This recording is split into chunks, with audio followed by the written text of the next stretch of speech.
ஹரே கிருஷ்ணா ஹரே கிருஷ்ணா கிருஷ்ணா கிருஷ்ணா ஹரே ஹரே, ஹரே ராமா ராமா ராமா ஹரே ஹரே. குட்டி கதைகள் 242. இதில் தீமை செய்தவனுக்கும் நன்மை செய்த தர்ம புத்திரரின் கதை காண்போம். முன்பு ஒரு சமயம் வேதங்களை கற்று அறிந்தவனும் தவத்திலும் சீலத்திலும் சிறந்தவனும் ஆகிய பிராமண யாத்திரைவாசி ஒருவன் ஒரு நாள் திருராசனுடைய குழு மண்டபத்திற்கு வந்து சேர்ந்தான். பாண்டவர்களுடைய ஆசிரமத்தை தான் சென்று பார்த்த விவரங்களை அவன் திருராசனுக்கு எடுத்து உரைக்க ஆயத்தமாக இருந்தான்.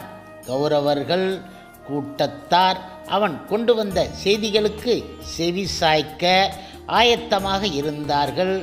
ஏனென்றால் வஞ்சகமாக சூதாடி காட்டுக்கு விரட்டியோட்டப்பட்ட தங்களுடைய தாயாதிகளின் நிலைமையை அறிந்து கொள்ளுதல் தாங்கள் மேலும் எடுத்து கொள்ளும் நடவடிக்கைக்கு பயன்படும்.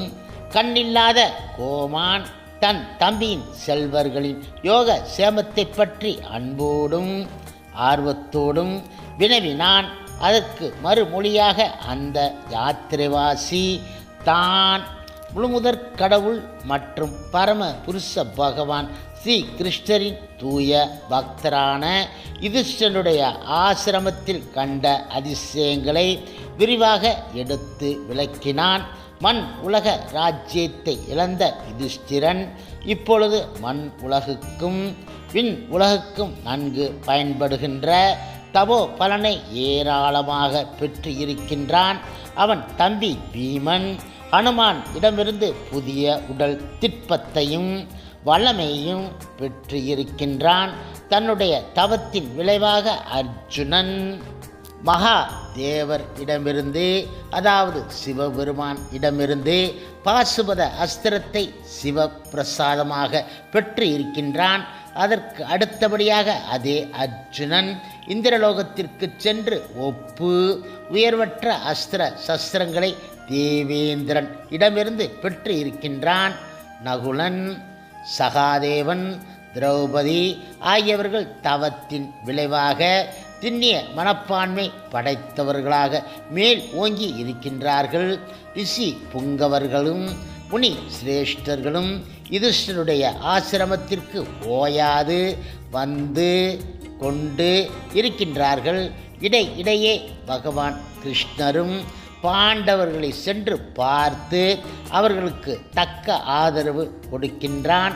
ஆங்கு ஓயாது வந்து கொண்டு இருக்கும் விருந்தினர்களுக்கு திரௌபதி அறுசுவை உண்டியை திருப்திகரமாக படைத்த வண்ணம் இருக்கின்றாள்.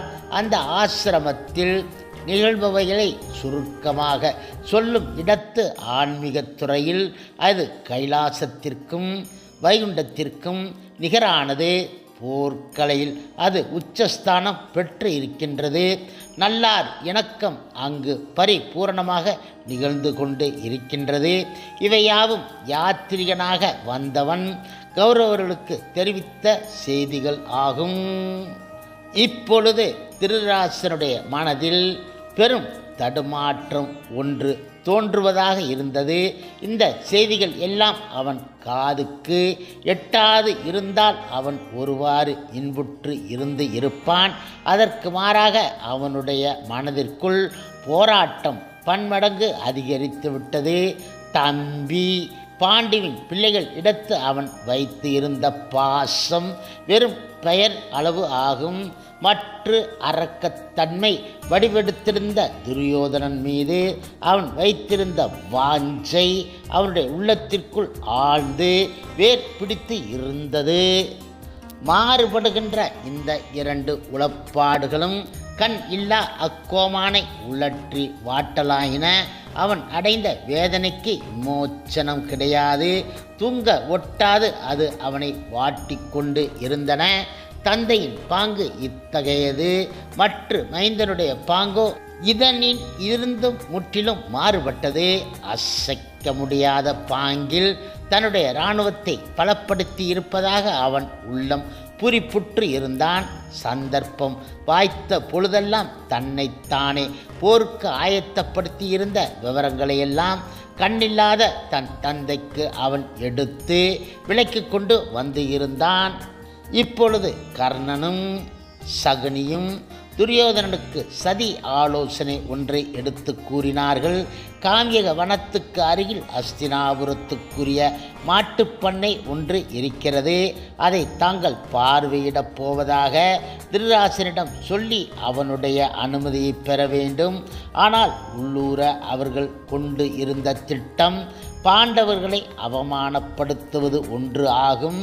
பெண் பாலர்களையும் தங்களோடு அழைத்து கொண்டு பெருங்கூட்டமாக புறப்பட்டு அவர்கள் வனத்துக்கு சென்றார்கள். அரச குடும்பத்து வனிதைகள் ஆடம்பரத்துடனும் பகட்டுடனும் பட்டாடைகள் அணிந்து இருப்பதை பார்த்து திரௌபதி தனது விதிவசத்தை நினைத்து நினைத்து வருந்த வேண்டும். தாயாதிகளாகிய தாங்கள் அறுசுவை நிறைந்த ராஜபோகத்தில் திளைத்து இருப்பதை பார்த்து பாண்டவர்கள் துன்புற வேண்டும். எதிரியை மனம் வருந்தி இருக்கச் செய்வதற்கு நிகரான இன்பம் இந்த உலகில் வேறு ஏது கிடையாது என சகுனி உவகை பூண்டான். பாண்டவர்களை பல பல விதங்களில் அவமானப்படுத்த முடியும் என்னும் மன கோட்டை கட்டிக்கொண்டு அடவியை நோக்கி அவர்கள் ஆடம்பரத்துடன் புறப்பட்டு சென்றார்கள். காட்டுக்குள் வந்து சேர்ந்த கௌரவ கூட்டத்தார் தூய நன்னீர் நிறைந்து இருந்த தடாகம் ஒன்றை பார்த்தார்கள். முதலில் அதில் நீராடி தங்களை தெளிவுபடுத்தி கொள்ள அவர்கள் விரும்பினார்கள். ஆனால் அந்த தடாகத்திற்குள் ஏற்கனவே கந்தர்வர்கள் விண் உலகில் இருந்து பெரும் கும்பலாக வந்து நீராடி கொண்டு இருந்தது அவர்களுக்கு இடைஞ்சலாக இருந்தது. அழகிய அந்த தடாகத்தை அவர்கள் அக்கணமே காலி பண்ணி ஆக வேண்டுமென துரியோதனன் உத்தரவு போட்டான்.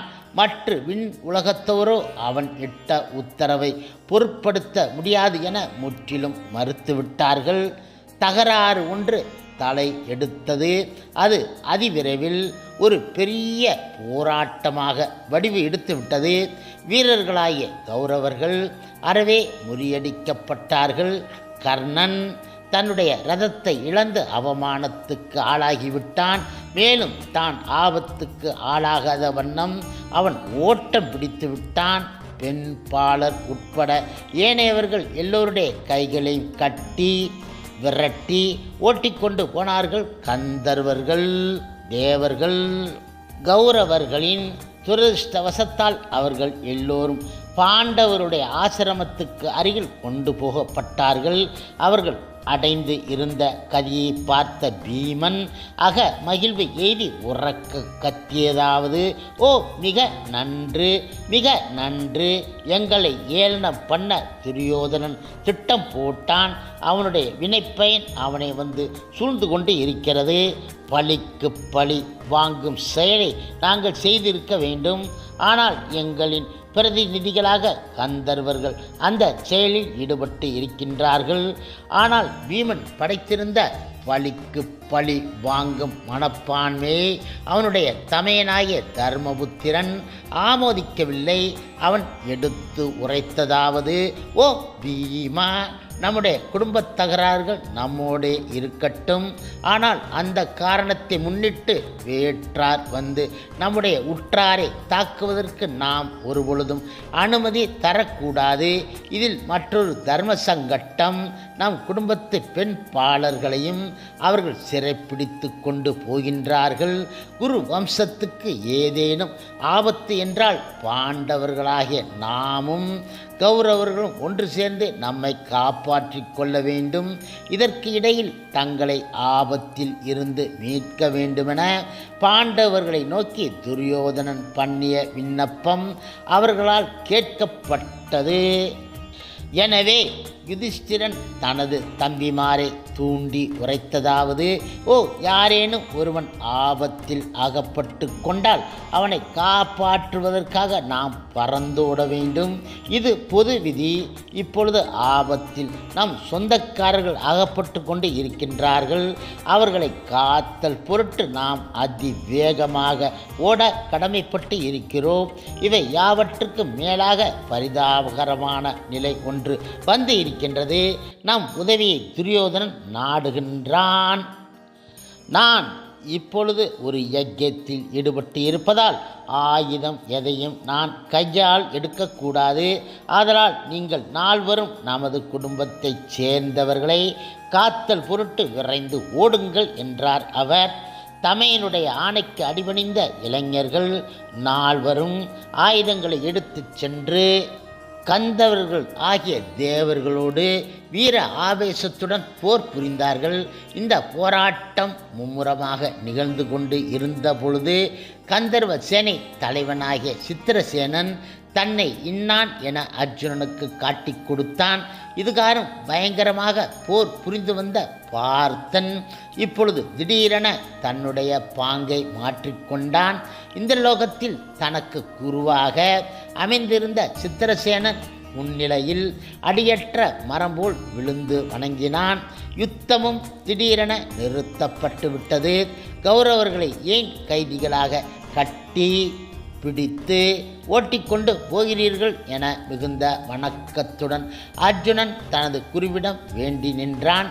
சித்திரசேனன் கஷ்ட தசையில் இருந்த பாண்டவர்களை பரிகாசம் பண்ணுதல் பொருட்டு துரியோதனன் ராஜ ரீதியில் ஆடம்பரமாக உடையணிந்து கொண்டு வனத்துக்கு வந்தான். அவனுடைய நோக்கத்தை அறிய வந்த நாங்கள் அவனையும் அவனைச் சேர்ந்தவர்களையும் தண்டித்தல் பொருட்டு கைதிகளாக பிடித்து கொண்டு போகிறோம் என நிகழ்ந்த விஷயத்தை உள்ளபடி எடுத்து விளக்கினான். பின்பு அர்ஜுனுடைய வேண்டுதலுக்கு இணங்கி சித்திரசேனன் அந்த கைதிகளை யுதிஷ்டிரன் முன்னிலைக்கு ஓட்டிக்கொண்டு வந்தான். இப்பொழுது யுதிஷ்டிரன் பண்ணுகிற தீர்மானத்திற்கு சித்திரசேனன் முழுதும் சம்மதம் கொடுத்தான். தம்பி துரியோதனன் பண்ணிய பிழைக்காக அண்ணன் யுதிஷ்டிரன் அவனை சிறிது கடிந்து கொண்டான். அது போன்ற பொருளற்ற நடவடிக்கை ஏதும் இனி பண்ண வேண்டாமென அவனுக்கு புத்திமதி புகட்டினான். அவன் இயம்பியதாவது, ஓ குழந்தாய், உன் தலைமை பட்டணத்திற்கு திரும்பி போய் அமைதியாக வாழ்ந்து இருப்பாயாக. பகைமையால் பயன் ஏது கிடையாது. இப்பொழுது நிகழ்ந்துள்ள தௌரிய பாக்கியத்தை மறந்துவிடு, இன்புற்று வாழ்ந்து இருப்பாயாக. இங்கனம் தனக்கு இன்னல் விளைவித்தவனை தன் சொந்தக்காரனாகவே பாராட்டி பாண்டவர் பேசினார்.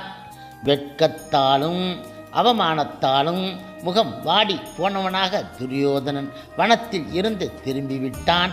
உடன் வந்தவர்களையெல்லாம் அஸ்தினாபுரத்திற்கு திருப்பி அனுப்பிவிட்டு அவன் தனியனாக ஓர் இடத்தில் தங்கினான். அத்தகையவனை வெற்றி வீரியத்துடன் திரும்பி வந்தவனாக கருதி கொண்டு கர்ணன் அணுகினான். தன்னுடைய கோழைத்தனத்துக்காக அவன் மன்னிப்பு கேட்டுக்கொண்டான். தனது தோழன் திட்டப்படி காரியத்தை நிறைவேற்றி வந்து இருக்கிறான் என கருதி கொண்டு அவனை கர்ணன் பாராட்டினான். ஆனால் துரியோதனனோ அவனுக்கு நேர்ந்த தௌரிய பாக்கியத்தை துக்கத்துடன் எடுத்து தெரிவித்தான். யுதிஷ்டனுடைய மேன்மை தங்கிய பாங்கே அடிமைத்தனத்தில் இருந்து அவனை விடுவித்தது. முற்றிலும் வெறுப்புக்குரிய தாயாரியினால் அவனுடைய உயிர் காப்பாற்றப்பட்டு விட்டது. அத்தகைய வெட்ககரத்தை முன்னிட்டு மேலும் மேலும் உயிர் வாழ்ந்து இருக்க அவனுக்கு விருப்பம் கிடையாது. துச்சாதனை சிம்மாசனத்தில் அமர்த்தி வைத்துவிட்டு அவன் பட்டினி கிடந்து உயிர் துறக்க தீர்மானித்து விட்டான்.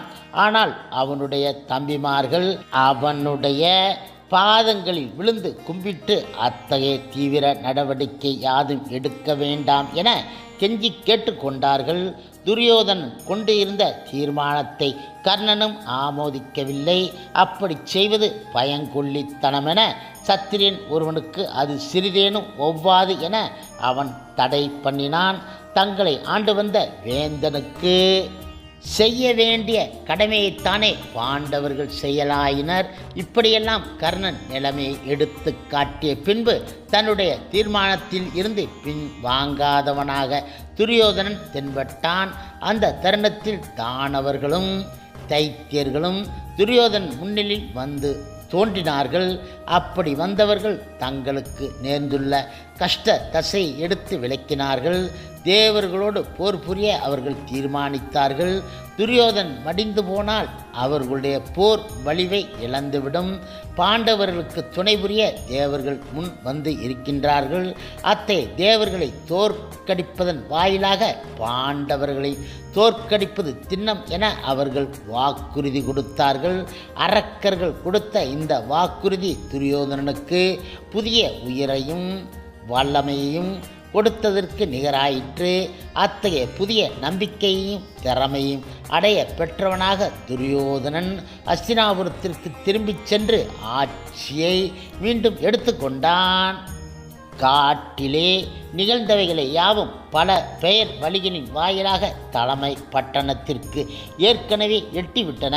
பாட்டனாராகிய பீஷ்மர் பேரனாகிய துரியோதனனை சபா மண்டபத்திற்கு வரவழைத்து அறநெறி பிறளாத சகோதரர்கள் இடத்து அவன் புரிந்த மடமைச் செயலை முன்னிட்டு அவனை முற்றிலும் கண்டித்தார். துரியோதனனோ பாட்டனார் கொடுத்த புத்திமதியை பொருட்படுத்தவில்லை. அவன் கூறியதாவது: ஓ பாட்டனார் மனப்பான்மை எத்தகையது என்பதை நான் நன்கு அறிந்து இருக்கிறேன். அவர் எப்பொழுதுமே பாண்டவர்களை புகழவும் என்னை இகழவும் செய்கின்றார். அப்படியிருந்தும் எனக்கு தீங்கு ஏதும் வரவில்லை. நான் நன்கு வாழ்ந்து வருகிறேன். தன் தொடையை தட்டி பலத்த ஓசை உண்டு பண்ணிவிட்டு பாட்டனாரை பரிகசிக்கும் பாங்கில் அவன் வெளியேறி விட்டான். ஹரே கிருஷ்ணா ஹரே கிருஷ்ணா கிருஷ்ணா கிருஷ்ணா ஹரே ஹரே, ஹரே ராமா ராமா ராமா ஹரே ஹரே. சில பிரபுபாதரின் சேவையில் இஸ்கான் பக்தர்கள்.